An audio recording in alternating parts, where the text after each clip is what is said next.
Profound political disunity. This was a key feature of the Roman Empire in its final slide to collapse. The shared values and consensus which had held the empire's core together dissolved, leaving petty fiefdoms to war among themselves for what power and swag remained. Today we have several types of political disunity. Superficially, the two political theater wings of the Demo-publicans stage a bitter partisan war over whose vision of the U.S. holds an increasingly enfeebled political power. But this is all theater and artifice. Neither wing has any vision or values of substance.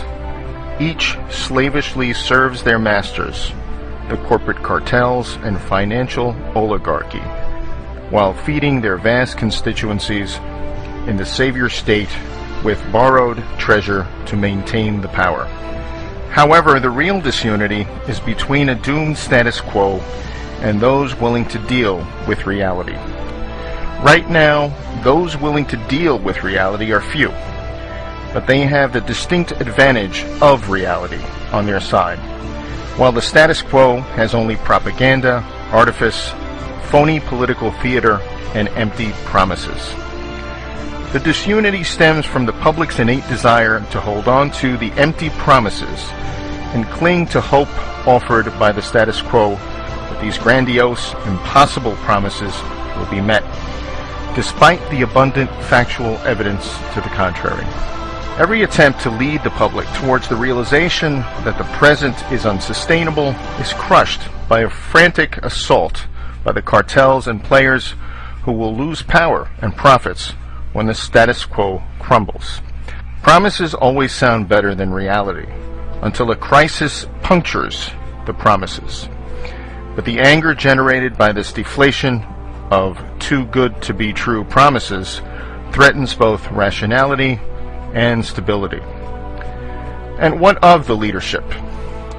The weakness of what passes for leadership today is not just a matter of bad luck, but of the corruption of politics to the point that it only attracts sycophants, moral midgets, and sociopaths.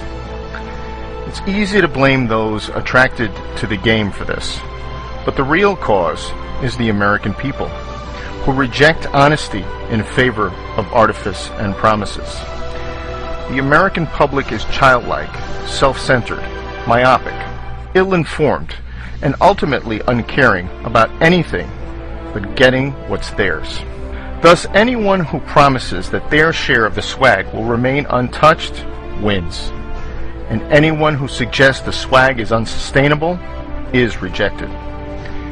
To the degree a nation gets the leadership it demands, then the U.S. is in trouble. We are now a nation of spoiled teens who get to elect their parents. No surprise, the ones who never enforce any penalties, those that have learned never to challenge their own bosses, the kleptocrats, and who dole out the most allowances, win every time. Thus we get leaders who refuse to challenge the financial power elites and cartels because the status quo would devote all of their wealth and influence to defeating such a challenger. And we get leaders who refuse to be honest with the American people because that honesty is rejected as unwelcome. A real leader persuades the public to grow up rather than pander to their primal desires. But such a leader would only have one term of office, let alone be elected at all. A funny thing happens when a nation allows itself to be ruled by kleptocrats. Such rule is intrinsically destabilizing, as there is no longer any center to bind the nation together. The public sees the value system at the top as I, me, and mine. Greed fed by complicity and corruption, and they follow suit by pursuing whatever petty frauds and corruptions are within reach. Tax avoidance, cheating on entrance exams, gaming disability, lying on mortgage and job applications, and so on. Meanwhile, the diverting of national income into a few power centers is also destabilizing. Central planning and market manipulation, as in the formation of bubbles, make things intrinsically unstable, as price can no longer be discovered by unfettered markets. As a result, imbalances grow until some seemingly tiny incident or disruption triggers a cascading collapse. The power elites can't bear to part with any of their power or wealth, so their resistance guarantees systemic collapse. The political leadership cannot challenge the power elite's grip on the nation's throat because the entire status quo has been co-opted or sold out and is now wedded to the oligarchy as their guarantor of financial security. What this leads to is a status quo committed to a sinking ship. The very imbalances created by a financial elite and the enabling central planning doom the system. But since everyone within the status quo depends on it for their own slice of wealth and power, then no one dares speak up in favor of reality. Complicity is the order of the day, but complicity can't stop the ship from sinking. Although it is unpopular to say so, some aspects of our morality in the U.S. have been corrupted as well by a societal desire for wealth and a focus on acquiring it above all things, and by a desire for political power masquerading as morality. Complicity and dependence erode the soul. Political and financial fixes alone can't fix the rot.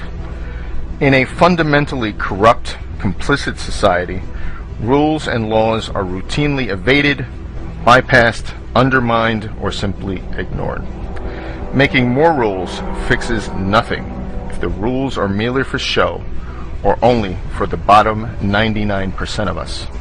The status quo and the public both refuse to deal with the reality and instead cling to the Titanic, demanding magical solutions that will keep the doomed ship from sinking. There is no such magic, of course, and so the ship will go down, and disorder will reign. It might take the shape of a financial crisis, such as devaluation or hyperinflation, or it might take a political crisis, such as a quiet coup by elites or an outbreak of resistance to the heavy-handed central state. At the outer boundaries of such disorder, then the nation could split apart or into permutations of civil war. The salient feature of instability is its unpredictability. The longer the nation waits to deal with unwelcome realities, the greater the eventual destabilization. What happens as a result of that inevitable destabilization will ultimately be up to us.